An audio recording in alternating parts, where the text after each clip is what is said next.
Thanks, ladies and gentlemen, for joining us in this edition of the Primetime Newscast on Equinox Television, live from our headquarters in Cameroon's economic capital, Douala. And our top stories in this edition of the news: the Social Democratic Front (SDF) political party urged the President of the Republic of Cameroon, Paul Biya, to ensure a strategy that will end the Anglophone crisis before the next municipal and legislative elections, or else they will simply be a sham, because it's going to be difficult to organize the elections. We caught up with the national chairman of the Social Democratic Front, John Fundi, and an SDF member of the lower house of parliament, Honorable Joseph Mbandam, in reaction to the extension of the MP's mandate, and of course the mandate of the municipal councillors by 2 and 5 months respectively. And out of the country, gunmen have killed several persons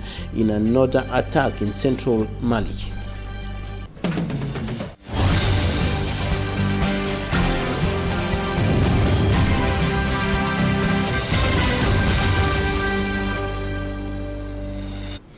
It is going to be practically impossible or very difficult to organize the municipal and legislative elections in the Republic of Cameroon if the President of the Republic does not ensure a strategy to end the current socio-political and security crisis in the two Anglophone regions of the Republic of Cameroon.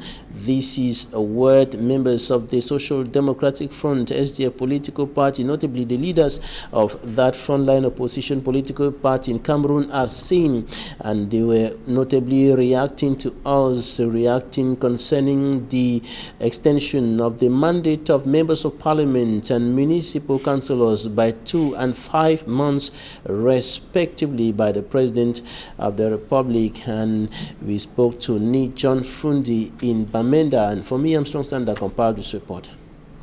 The decision by the President of the Republic of Cameroon to extend the mandates of municipal councillors and parliamentarians tie with the June 11, 2019 resolutions of the National Executive Committee, NEC of the Social Democratic Front, SDF party, and Nijan Frundi, SDF national chairman, says he is happy that President Paul Biya can now see the truth. Who said it first? Me. If I said it and he now agrees, then you should say that he agreed with me. So if he agrees with me and for once he's saying with me, I want to congratulate him for his eyes opening for him to see the side of the truth. Because this is what the SDF has said, that elections cannot take place in this country under these prevailing conditions. We do hope that between now and 2020, we'll be able to do something to bring the warring areas under control. John Frundi, who accused the ruling CPDM party of having cheated during the presidential election of October 7, 2018, says such games cannot be possible with local elections considering the worsening security atmosphere in Cameroon. He went through the presidential elections the way he did. But he cannot go through the general local elections the same way. The far north is in problems. The north is in problems. Adamawa is in problems. The east is in problems. Northwest, southwest, 6 regions out of 10 in the country are in problems. On the Limbe City Chiefdom's key saga, John Frundi says he is grateful to be a honorary citizen of the city of Limbe. But it's the paramount chief of Akko that gave me the keys, and I want to thank him very sincerely for. And any other person who thinks that I am not entitled to those keys should come and take them. They are right there. So, but for now, I have myself as an honorary citizen of the Victoria Chiefdom. The chairman also stated that the keys to the city of Limbe were not the first he is receiving, citing the cases of California in the United States of America and Lille in France. I had the keys of from the Lord Mayor of the city of California. They gave me the keys of their city, and I also had the keys of the city of Lille in France. So if they think that the FACO, this thing beats these other ones, well, let them come and check this. And the city of California, the mayor was in a meeting, and when they told him that Frundi from Cameroon was in his council, he left the meeting that was attending. And the person who told him said, if you have a red carpet, open for that man to walk on and enter your council. You are very lucky that you have that gentleman visiting your council. Nijan Frundi regretted that some of his countrymen should be contesting honors given to him in his country, whereas such honors are conferred to him around the world. Nijan Frundi says disgruntled individuals should, through the authorization of the paramount ruler of the city of Limbi, who gave him the keys, come and collect them if they believe it is the right way to build a united and strong Cameroon. And speaking to Gizogo in the nation's political capital, Yaoundé, the Member of Parliament of the Social Democratic Front, Honorable Joseph Mbandem, said the most important thing as far as the extension of the mandate of municipal councillors and MPs is concerned is the creation of an enabling environment for the organization of the upcoming municipal and legislative elections. And he said that he hopes that the President of the Republic, Paul Biya, will find a magic solution to the Anglophone crisis before the extension comes to an end. Listen to him. I was saying that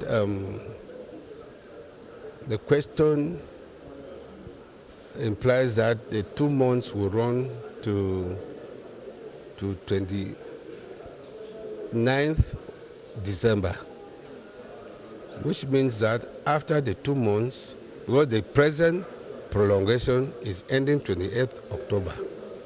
Then the 2 months for the consultation will take us to 28th December, say. And the election supposedly will take place, by my calculations, around the 7th or the 9th of February. What is of capital importance is that the president must be sure that he has adopted a strategy which will resolve the crisis in the northwest and southwest regions before the expiry of that time. Because if you launch elections when the crises are still what they are today, it will not have candidates for elections within the northwest and southwest regions for parliamentary and council elections. For the simple reason that anybody who will venture to put up his candidature will lose everything he has there. This me talking, I would prefer not to put that candidature than that every little thing I've done is burned down to the dust. And it will be the case with every person from that region. You see, these elections are local elections, parliamentary and legislative, which you have to go to the field door to door to meet your constituents. It is different from a presidential election which we could do with as we did, because the nation constitutes one constituency for presidential election. So you don't need to win in every area. If you obtain your majority votes as required, you have won. Even if you had them only in 6 of the 10 regions, and they count and you come topmost, nothing says that you should even have more than 50%. If you come topmost, you win. So, but these elections are local elections that will require the candidates to go to the field, down to the grassroots to campaign. And you know the number of polling stations that are in one constituency. So I just hope that he has found a magic formula for solving the Anglophone crisis before the expiry of the 2 months addition. This is the second time the President of the Republic of Cameroon, Paul Biya, is extending the mandate of members of parliament and municipal councillors. He first did so on the 11th of July 2018 when the mandate of the municipal councillors and the MPs was extended by 12 months. And coming up, Derek Jato, a correspondent in the Southwest Regional Chief Town Boya, takes a look at the impact of the armed conflicts in the two Anglophone regions of Cameroon on girls and young women. Due to the crisis. Madam Mufa Judith, Southwest Regional Delegate of Women Empowerment and the Family, gives the situational report of the impact of the Anglophone crisis on girls. We have lots of girls who are moving all over the streets. Their parents themselves are not fine. There are some homes which are accommodating more than 30, 40 persons, and they have all of these girls and boys living in the same room. There's an increase in unwanted pregnancies and abortions, and there are lots of things that are happening now due to the crisis. Rape too is also on the rise in the Southwest region. Because of the circumstances and the crisis, the rape cases are on the increase. So we cannot fold our hands and sit. We have to continue educating them and letting them know, even the parents. This program has a part where parents are going to come in, because there are times when they expose their children to rape. And today the Center for Youth and Family Empowerment, Seyofe Cameroon, headed by Madam Eteki Stella, is coming up with the Sex Can Wait campaign. On the third day of this workshop, we are going to bring the parents, because we realize that there is a generational gap between the children and the parents. We want the parents to also sit at home and discuss with their children, because when they don't discuss with the children, we realize that those children go out and learn a lot. They might learn positive things, no doubt, but statistics have shown that they learn bad things and they want to practice it. So that is why we are organizing this Sex Can Wait campaign. Experts are warning that if this phenomenon is not addressed and redressed now, a generation is risk being eroded. So increase in sexually transmitted infections, HIV inclusive, unwanted pregnancies. When it's unwanted, what happens? I want to abort. When I abort, what happens? Complications. Complications, what happens? Maternal mortality. So that's why we need to talk to this age group, because more and more are getting pregnant, more and more are dying. Reason why they are begging the authorities that any action or situation negatively affecting this age group should be stopped for a healthy nation in the future. Members of the Cameroon Renaissance Movement (CRM) political party who were recently arrested in Konsamba in the Mongo Division littoral region of Cameroon have been released. The 35 militants were set free after 18 days in detention. Sumanjika Ngebre has more. They were once political prisoners at the Konsamba Central Prison and the Central Police Station. These members of the Cameroon Renaissance Movement are now free after their incarceration on June 1, 2019 as a result of the peaceful protest demonstration they embarked on. The free CRM members say no one will stop them until they achieve their goal, which is that of making a better Cameroon. Those who are planning to see us die, it wouldn't happen. I am on the street because I want a change in Cameroon. It's not good that I'm suffering and my followers will also suffer same. Cameroon is for everyone. Amongst those released was the Secretary General of the party for the Mongo, a legal mind, Barrister Fabrice Truman. Regaining their freedom, they say, is not the end of their struggle. We make the time, they decide for we to be, but we are finished and we are free. Our freedom is that we have to continue our way. What we have to supposed to be, what we have to supposed to do, the continuation has to be. The 35 members of the Cameroon Renaissance Movement spent 18 days behind bars before they finally gained freedom.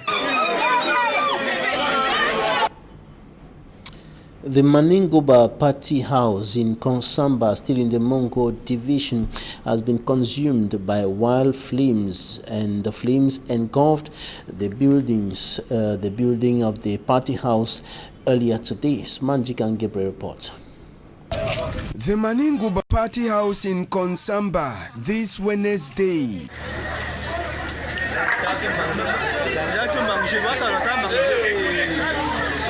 It was a very difficult start of the day for the inhabitants, who only had their eyes to cry as they couldn't stop the fire that attacked the party house.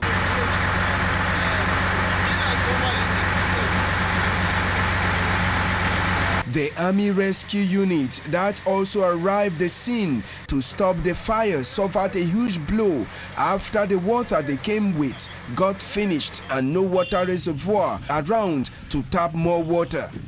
The fire, we were told, started as early as 4 a.m. Wednesday, when many inhabitants of the neighborhood were still on bed. Apart from the Maningoba Party House that got burnt completely with just few items removed, a nearby restaurant, a grilling stand were also affected by the fire. The cause of the inferno is yet to be established. Within the framework of the 2019 World Sickle Cell Awareness Day, Immaculate Fogo in the report coming up next tells us just how to avoid sickle cell and the difficulties faced by parents or families who are affected by this health problem.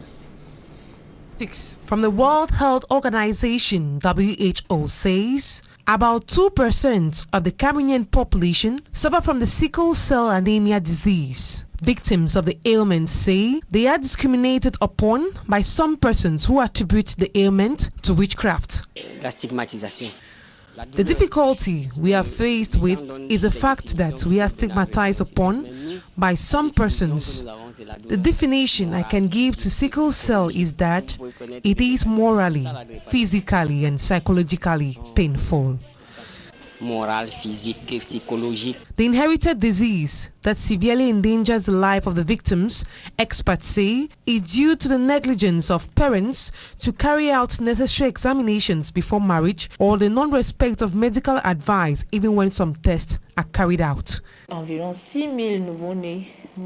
About 6,000 babies are born with sickle cell anemia in our country. It is time for us to put in efforts by sensitizing the population so a disease can be eradicated. Marriage between two carriers, that is SS, should be stopped. Experts say the only possible cure for a disease is a bone marrow transplant, which is only possible for a limited number of individuals who have a suitable donor. June 19 is celebrated worldwide as World Sickle Cell Day, which has its aim to raise awareness and public knowledge of the disease. Out of Cameroon, gunmen have killed dozens in central Mali, and in the Democratic Republic of Congo, hundreds have been killed and displaced by inter-ethnic conflicts. Details with Hemin Iluga. The women and children are all gone. Thousands of people are reported killed after a new attack on two villages in central Mali, a part of the country experiencing a dire security situation amid an increase in tit-for-tat ethnic violence. Unidentified gunmen on motorbikes attacked the said villages this previous evening, killing at least 41 civilians. The victims of the raid were mostly ethnic Dugans, according to Isiaka Ghanem, the mayor of Yoro, where 24 people were killed, another 17 died in Gangafani too. Attacks in the two villages near the border with Burkina Faso had left 14 people dead, according to a provisional pool. We demand that the state send troops to secure the village. And in the DRC, we talk about hundreds killed and displaced in inter-ethnic violence as well. The Lendu and Hamer have been fighting each other for generations. Tens of thousands have died between 1999 and 2003. Gunmen killed the Chinese national and a Congolese soldier in an ambush on Monday in the Democratic Republic of Congo, would recall, and fighting between tribal groups has increased over the past week, killing nearly 200 people in the northeastern Ituri province. The Lendu came during the day on Monday. We were in the fields. We started to run towards our homes, which had been set alight. Some people were burned alive inside their houses. They killed people with machetes, and we don't even know what they did with the bodies. That's why we fled here. I didn't come here voluntarily, but a group of people from the hills massacred us and burned our villages. We had no weapons, so we couldn't do anything but watch our villages burn and our people die. I lost a lot of members of my family. The hundreds then of thousands of others have been displaced. In sports, as the indomitable Lions of Cameroon, Kadiatis and Dodi Eyes ahead of the 2019 Africa Cup of Nations in Egypt, we took interest in the sale of gadgets and the state of mind of supporters of the indomitable Lions of Cameroon in the country's economic capital, Douala. Hemin Iluga has more. All is set and the indomitable Lions ready to go and tackle your required encounters in Egypt, marking your performance in the African Cup of Nations 2019. It's certain the boys are physically prepared to take on your first game on the 25th of June. But we were also triggered to find out more about the effervescence at gadget sale points. We first stopped in Accra. The jerseys of the indomitable Lions sale is very slow. It's as you talk about it now that we recall of the competition. It's like a cemetery here. Concernant le match du Cameroun, pour le moment, il n'y a pas d'effervescence. There is no effervescence. The socio-political crisis has impacted the market. Reason why we can't feel it. A few days to the African Cup of Nations, that Cameroon is even represented in Ismaila. From the former Puma jerseys to the new Coq jerseys, caps and other gadgets and variety of the green, red, yellow. In fact, the traders say all is available and only clients are expected.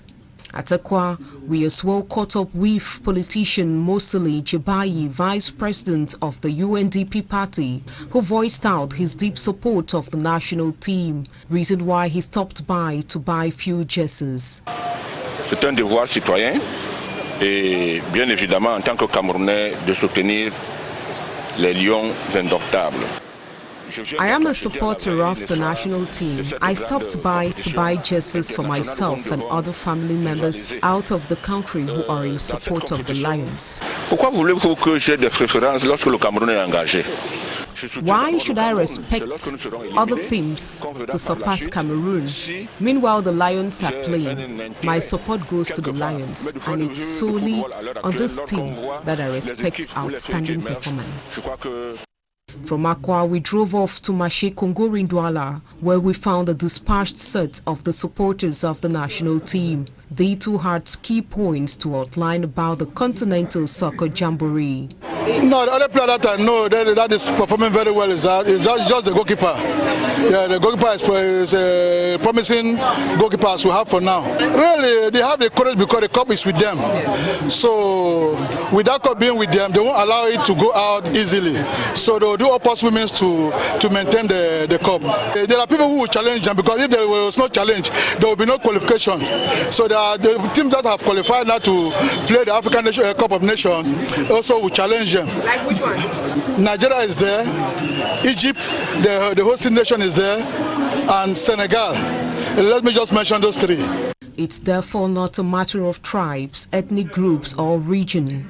It's henceforth a rendezvous filled with solidarity in Cameroonians who will accompany in prayer and spirit the national team to open up your first encounter on June 25th, 2019 with Guinea-Bissau and round up your group games against Benin on July 2nd. Talking Point is up next.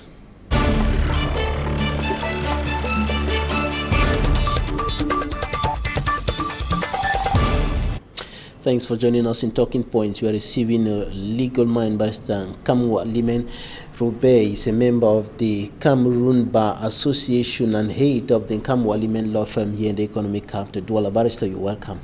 Good evening once more. It's a pleasure. You've just joined a team of lawyers defending leaders and militants of the CRM political party who have been detained.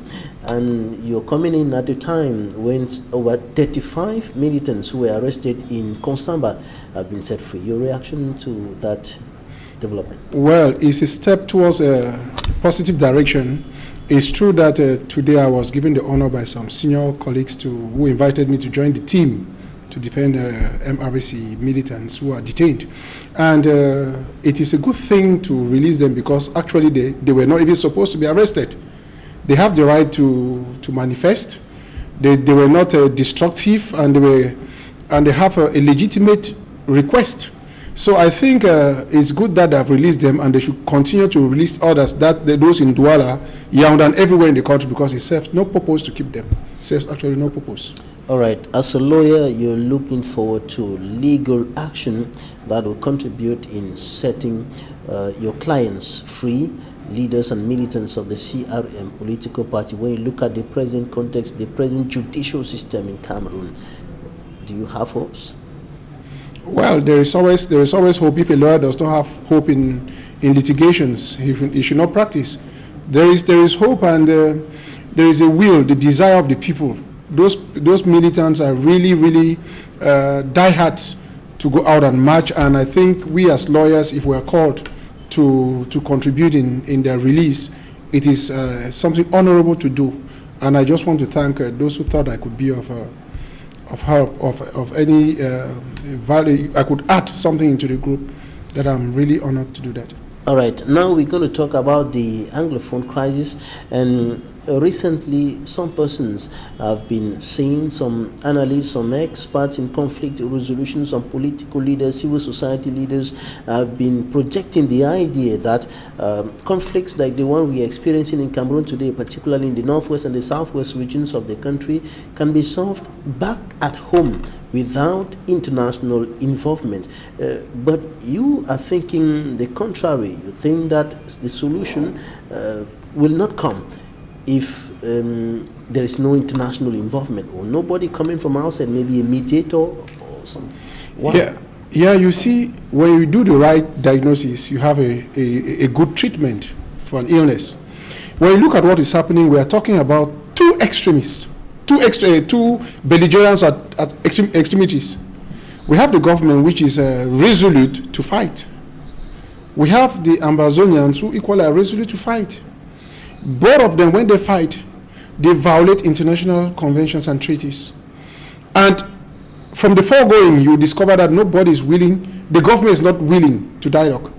And when this thing started, we had all the possibilities of internal mediation, internal conflict resolution.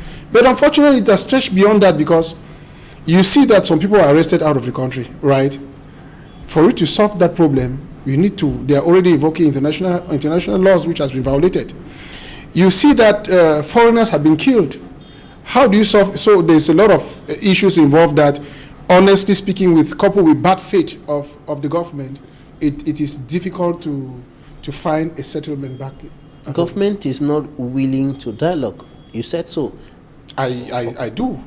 But what about all the actions that the Prime Minister, the former and the present Prime Ministers undertook to the Northwest dialogue, and President talking about dialogue and so on, forgiveness and all of that? They went to proclaim. They said they were representing the head of state to say there is need for dialogue. You should not stop at the level of saying that there is need for dialogue. What steps have they taken for that dialogue to take place? So we don't look at what they say, look at on the ground, what has been done. Tomorrow they'll tell you that we have not discussed because we don't know who to discuss with. You know the people to discuss with because they're the people killing. So you can identify the people who are angry and sort it out with them. You have those people in the prisons in Yaoundé. Those you said they are the leaders.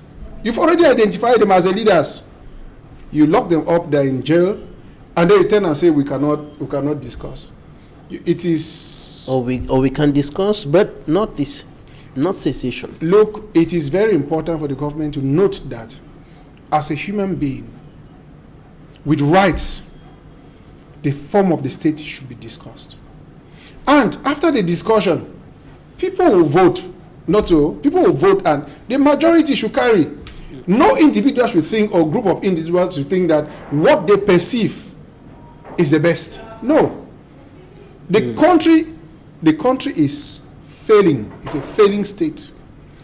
And something has to be done. And if it has to be done, let me tell you. Foreign mediators must come in. We need it. The UN must come in, is that? Of course.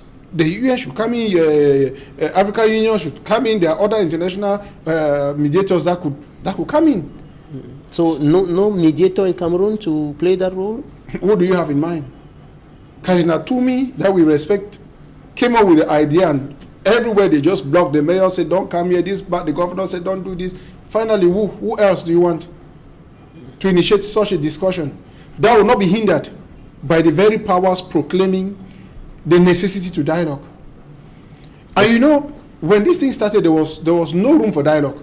They refused dialogue.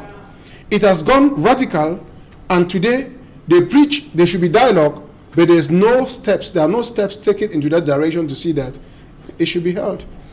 So, right, but some people think that those international bodies and countries, other countries and so on, will be coming in to defend their interests, not Cameroonians. Well, I don't agree. I don't agree with that.